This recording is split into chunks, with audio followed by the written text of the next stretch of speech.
আসসালামু আলাইকুম। স্বাগতম ফোর্থ ডাইমেনশনে। আজ আমাদের ধারাবাহিক আলোচনার পর্ব ৩। লেবানন শান্তির দরজা নাকি নতুন যুদ্ধের সূচনা? ইরান ও যুক্তরাষ্ট্রের মধ্যে একটি সমঝোতা স্বাক্ষর হলো, MOU স্বাক্ষর হলো। মনে হলো অন্তত আপাতত যুদ্ধ থামছে। কিন্তু ঠিক সেই সময়ে বিশ্বের দৃষ্টি ঘুরে গেল আরেকটি ছোট দেশের দিকে, সেটি লেবানন। প্রশ্ন হলো কেন?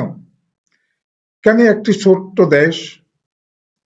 দেশের ঘটনাকে আজ ওয়াশিংটন, তেহরান, তেল আবিব এবং রিয়াদ এত গুরুত্ব দিচ্ছে? কারণ লেবাননের মাটিতে শুধু লেবাননের ভবিষ্যৎ নির্ধারিত হচ্ছে না, এখানে নির্ধারিত হতে পারে মধ্যপ্রাচ্যের নতুন শক্তির ভারসাম্য। ওয়াশিংটনের নতুন উদ্যোগ। সাম্প্রতিক বৈঠকে যুক্তরাষ্ট্র, ইসরায়েল ও লেবাননের প্রতিনিধিদেরকে নিয়ে একটি নতুন ফ্রেমওয়ার্ক এগ্রিমেন্ট ঘোষণা করেছে, যা যুক্তরাষ্ট্র ও ইরানের মধ্যকার MOU-কে দুর্বল করার মার্কিন প্রচেষ্টা হিসাবে বলেই মনে হচ্ছে। জায়নবাদীদের সফলতাও বলতে পারেন। এখানে একটি কথা মনে রাখবেন, লেবাননের সরকার, যাদের সাথে এই ফ্রেমওয়ার্ক এগ্রিমেন্ট হলো, তারা এবং লেবাননের হেজবুল্লাহ এক নয়। প্রকৃতপক্ষে লেবাননের সামরিক শক্তি বলতে হেজবুল্লাহকেই বোঝানো হয়, ধরে নেওয়া হয়। মার্কো রুবিও এটিকে শান্তির দিকে একটি ধাপ বা প্রথম পদক্ষেপ হিসাবে বর্ণনা করেছেন। আমার মতে এটি লেবাননে একটি গৃহযুদ্ধ লাগিয়ে হেজবুল্লাহকে দুর্বল করার ষড়যন্ত্র, যাতে এই অঞ্চলে ইসরায়েলের বর্বরতার প্রতিবাদ করার মতো কেউ অবশিষ্ট না থাকে। প্রস্তাবের মূল ধারণা ছিল সীমান্তে উত্তেজনা কমানো। লেবানন সরকার কি করবে? তাদের সাথে তো ইসরায়েলের সংঘর্ষ নয়, সেখানে সংঘর্ষ হচ্ছে হিজবুল্লাহর সাথে। এই জিনিসটা মনে রাখবেন। আর সংঘর্ষ নিয়ন্ত্রণ এবং একটি দীর্ঘমেয়াদী নিরাপত্তা কাঠামোর দিকে এগোনো শুনতে খুবই চমৎকার লাগে, কিন্তু বাস্তবতা এত সহজ নয়, তা আগেই ইঙ্গিত দিয়েছি। হিজবুল্লাহ খুব দ্রুত জানিয়ে দেয় তারা এই কাঠামো বা ফ্রেমওয়ার্ক এগ্রিমেন্ট গ্রহণ করবে না, সমর্থন করে না। কেন? কারণ তাদের দৃষ্টিতে যেকোনো নিরাপত্তা ব্যবস্থা তখনই অর্থবহ হয় যখন ইসরায়েলও নিজেদের সামরিক উপস্থিতি এবং তাদের কার্যক্রম নিয়ে স্পষ্ট প্রতিশ্রুতি দেবে, যৌক্তিক। অন্যদিকে ইসরায়েল বলছে হিজবুল্লাহর সামরিক সক্ষমতা অক্ষুণ্ণ রেখে তারা সীমান্ত থেকে সরে যেতে পারে না। খেলাটা ক্লিয়ার তো? আর কিছু বলতে হবে? মার্কো রুবিও সাহেব কি খেলছেন? অর্থাৎ দুই পক্ষই নিরাপত্তার কথা বলছে, কিন্তু নিরাপত্তার সংজ্ঞা দুই পক্ষের কাছে এক নয়। আসল সংঘাতটা কোথায়? অনেকেই মনে করেন এটি কেবল সীমান্ত বিরোধ, কিন্তু বাস্তবে বিষয়টি অনেক বড়। লেবানন আজ একটি বৃহত্তর আঞ্চলিক প্রতিযোগিতার কেন্দ্র। একদিকে ইসরায়েল চায় তার উত্তর সীমান্তে এমন কোনো সশস্ত্র শক্তি না থাকুক যারা ভবিষ্যতে বড় হামলার সক্ষমতা রাখে। অন্যদিকে নিজেদেরকে শুধু একটি রাজনৈতিক দল নয়, হেজবুল্লাহ নিজেকে প্রতিরোধ আন্দোলন হিসাবে নিজেকে দেখে, উপস্থাপন করে। এই দুই দৃষ্টিভঙ্গির মধ্যে সমঝোতা অত্যন্ত কঠিন। এখানে ইরানের ভূমিকা কি? হিজবুল্লাহ বহু বছর ধরেই ইরানের ঘনিষ্ঠ আঞ্চলিক অংশীদার হিসেবে পরিচিত। তবে এটাও মনে রাখা জরুরি, হিজবুল্লাহর প্রতিটি সিদ্ধান্ত সরাসরি তেহরান থেকে পরিচালিত হয় এমন দাবি নিশ্চিতভাবে প্রতিষ্ঠিত নয়। তবু বাস্তবতা হলো, যখন লেবাননে উত্তেজনা বাড়ে তখন তার প্রভাব পড়ে ইরান যুক্তরাষ্ট্র সম্পর্কের উপর, ইসরায়েলের নিরাপত্তা নীতির উপর এবং পুরো মধ্যপ্রাচ্যের কূটনীতির উপর। এ কারণে লেবানন আজ শুধু একটি দেশের সংকট নয়, এটি একটি আঞ্চলিক কৌশলগত কেন্দ্র। নেতানিয়াহুর হিসাবটা কি? এখন আসি এমন একটি প্রশ্নে যা নিয়ে সবচেয়ে বেশি বিতর্ক। ইসরায়েলের প্রধানমন্ত্রী বেঞ্জামিন নেতানিয়াহু কি চান? এখানে দুটি সম্ভাব্য ব্যাখ্যা আছে। প্রথম ব্যাখ্যা হলো, নেতানিয়াহু মনে করেন যতদিন হেজবুল্লাহ ও ইরান সমর্থিত সশস্ত্র নেটওয়ার্ক শক্তিশালী থাকবে ততদিন ইসরায়েলের নিরাপত্তা নিশ্চিত হবে না। এখানে একটি কথা বলে রাখা প্রয়োজন, এর অন্তর্নিহিত ভাব হলো, কারণ ইসরায়েলের সবসময় অ্যাগ্রেসর নীতি। তারা গাজায়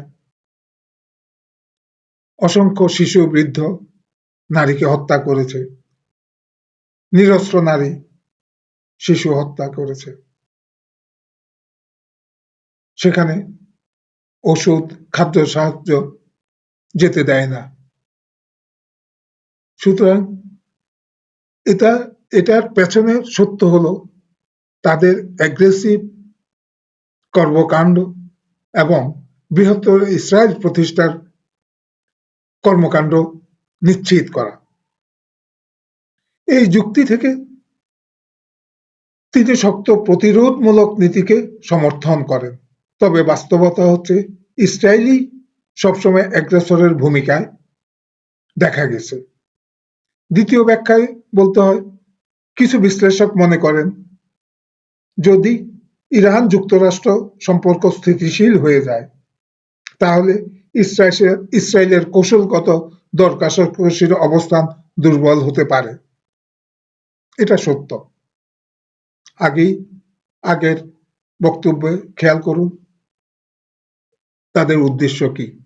তবে এটি বিশ্লেষণ, প্রতিষ্ঠিত সত্য নয়। কেন লেবানন পুরো সমঝোতাকে প্রভাবিত করতে পারে, এই প্রশ্নটা আসে। ধরুন ওয়াশিংটন ও তেহরানের মধ্যে আলোচনা এগোচ্ছে, ঠিক সেই সময় লেবানন সীমান্তে বড় ধরনের সংঘর্ষ শুরু হলো, আসলে চলছে, বলা হচ্ছে আরো যদি বড় হয় তখন কি হবে? ইসরায়েল বলবে নিরাপত্তা আগে, ইরান বলবে এটি আঞ্চলিক প্রতিরোধের প্রশ্ন, ওয়াশিংটন আবার দুই পক্ষের চাপের মুখে পড়বে। বাস্তবে ওয়াশিংটন শুধু জাহানবাদীদের চাপের মুখে পড়ে, সিদ্ধান্ত বদলায়। ফলে এটা ছোট্ট নোট হিসাবে বলে গেলাম। ফলে ইরান যুক্তরাষ্ট্র সমঝোতার পরিবেশও ক্ষতিগ্রস্ত হতে পারে। এ কারণে অনেক কূটনীতি লেবাননকে আজ সবচেয়ে নাজুক ফ্রন্ট হিসাবে দেখছেন। নতুন বাস্তবতা হলো, আজ মধ্যপ্রাচ্যে যুদ্ধ শুধু ট্যাঙ্ক বা যুদ্ধ বিমানে নয়, এটি কূটনীতির, অর্থনীতির, জ্বালানি রুটের এবং আঞ্চলিক প্রভাবের যুদ্ধ। লেবানন সেই যুদ্ধের সবচেয়ে সংবেদনশীল দাবার গুটি। যদি এখানে স্থিতিশীলতা আসে তাহলে বৃহত্তর সমঝোতার সম্ভাবনা বাড়বে, যা খুবই সম্ভাবনা কম। আর যদি এখানে বড় সংঘর্ষ শুরু হয় তাহলে হরমুজ, ইরান, গাজা সবকিছুর উপর নতুন করে প্রভাব পড়তে পারে। কিন্তু এখানেই শেষ নয়। মধ্যপ্রাচ্যের এই দাবার বোর্ড আরেকটি গুরুত্বপূর্ণ অঞ্চল রয়েছে, পাকিস্তান ও আজাদ কাশ্মীর। মুহিত পীরজাদা তার বিশ্লেষণে দাবি করেন ভবিষ্যতের আঞ্চলিক শক্তির ভারসাম্যে এই অঞ্চলও ক্রমশ গুরুত্বপূর্ণ হয়ে উঠছে। এটি একটি বিশ্লেষণাত্মক দৃষ্টিভঙ্গি, প্রতিষ্ঠিত নীতিগত সিদ্ধান্ত নয়। প্রশ্ন হলো, ভারত কি সত্যি নতুন কৌশলগত সুযোগের অপেক্ষায়? চীন কেন এই অঞ্চলের দিকে গভীর নজর রাখছে? আর এই পুরো সমীকরণে আমেরিকার ভূমিকা কি? এই প্রশ্নগুলোর উত্তর নিয়ে আমরা আলোচনা করব আগামী পর্ব 4-এ। সে পর্যন্ত সবাই ভালো থাকুন। আলোচনাটি যদি ভালো লাগে চ্যানেলটি সাবস্ক্রাইব করুন, শেয়ার করুন, লাইক করুন। আগামী পর্ব পর্যন্ত সবাই ভালো থাকুন। আবার দেখা। শেষ করার আগে যুদ্ধের সর্বশেষ পরিস্থিতি নিয়ে কিছু কথা বলি। বন্ধুগণ, সর্বশেষ পরিস্থিতি ইঙ্গিত দিচ্ছে এই যুদ্ধের কেন্দ্রবিন্দু আর ক্ষেপণাস্ত্র নয়, বরং কূটনীতি, বাণিজ্যিক সমুদ্রপথ এবং ক্ষমতার নতুন ভারসাম্য। ইরানের আইআরজিসি দাবি করেছে তারা কুয়েত ও বাহরাইনে অবস্থিত 8টি মার্কিন সামরিক স্থাপনায় সফল হামলা চালিয়েছে। তবে পশ্চিমা সূত্র এবং স্বাধীন বিশ্লেষকরা এ দাবির পূর্ণাঙ্গ প্রমাণ এখনো উপস্থাপন করতে পারেনি। অর্থাৎ তথ্যযুদ্ধ এবং বাস্তব যুদ্ধের সমান্তরালভাবে চলছে। তবে ইরান সাধারণত ফলস মেসেজ দেয় না। কিন্তু অধ্যাপক জিয়ান এবং যেটি বারবার ব্যাখ্যা করেছেন সেটি হলো এই যুদ্ধের আসল উদ্দেশ্য প্রতিটি ক্ষেপণাস্ত্রের লক্ষ্যবস্তু ধ্বংস করা নয়, বরং যুক্তরাষ্ট্রকে এমন এক অবস্থায় নিয়ে যাওয়া যেখানে তাকে সামরিক ব্যয় বাড়াতে হবে, আঞ্চলিক মিত্রদের নিরাপত্তা নিশ্চিত করতে হবে, একই সঙ্গে বিশ্ব জ্বালানি বাজারের স্থিতিশীলতার দায়ও বহন করতে হবে। অর্থাৎ যুদ্ধের খরচ যত দীর্ঘায়িত হবে, কৌশলগত সুবিধা তত ধীরে ধীরে ইরানের দিকে সরে যেতে থাকবে। আরো গুরুত্বপূর্ণ বিষয় হলো, বিভিন্ন সূত্রগুলো জানাচ্ছে যে যুক্তরাষ্ট্র ও ইরান আবারও প্রযুক্তিগত আলোচনায় পুনরায় শুরু করতে সম্মত হয়েছে। আলোচনার অন্যতম বিষয় হচ্ছে হরমুজ প্রণালীর নিরাপদ নৌ চলাচল এবং দীর্ঘমেয়াদী যুদ্ধবিরতির কাঠামো। তবে সর্বশেষ আইআরজিসির মাফ করবেন তাদের ইরানের যে বিবৃতি এসেছে তারা যে আলোচনা ট্রাম্প প্রপোজ করেছে সে ব্যাপারে এখনো তারা সম্মত হয়নি। অধ্যাপক জিয়ানের ভাষায় এটাই ছিল ইরানের মূল কৌশল, যুদ্ধ জিতে নয়, আলোচনার এজেন্ডা নির্ধারণ করে সুবিধা নেওয়া। যদি আলোচনার টেবিলে হরমুজ, আঞ্চলিক নিরাপত্তা এবং নিষেধাজ্ঞা একই প্যাকেজে উঠে আসে, তাহলে সেটা শুধু যুদ্ধবিরতি হবে না, বরং মধ্যপ্রাচ্যের নতুন নিরাপত্তা কাঠামোর সূচনা হবে। তবে এখানেই সবচেয়ে বড় প্রশ্ন রয়ে যায়, ইসরায়েল কি এই আলোচনাকে সফল হতে দেবে? মার্কো রুবিওর সাম্প্রতিক মধ্যপ্রাচ্য সফর কি সত্যি শান্তি প্রতিষ্ঠার জন্য, নাকি আঞ্চলিক শক্তিগুলোর অবস্থান পুনর্গঠন করে আলোচনাকে অন্যদিকে নিয়ে যাওয়ার একটি প্রচেষ্টা? এই প্রশ্নগুলির উত্তর নির্ধারণ করবে আমরা কি স্থায়ী শান্তির দিকে এগুচ্ছি, নাকি কেবল আরেকটি যুদ্ধবিরতি যার পরবর্তী অধ্যায় আরো বড় সংঘাত। আমরা ঘটনাগুলো পর্যবেক্ষণ করে যাব, তথ্য যাচাই করব এবং প্রচারণার আড়ালে লুকিয়ে থাকা বাস্তব ভূরাজনৈতিক পরিবর্তনগুলো আপনাদের সামনে তুলে ধরব। আমি শাহজালাল, আপনারা দেখছেন ফোর্থ ডাইমেনশন।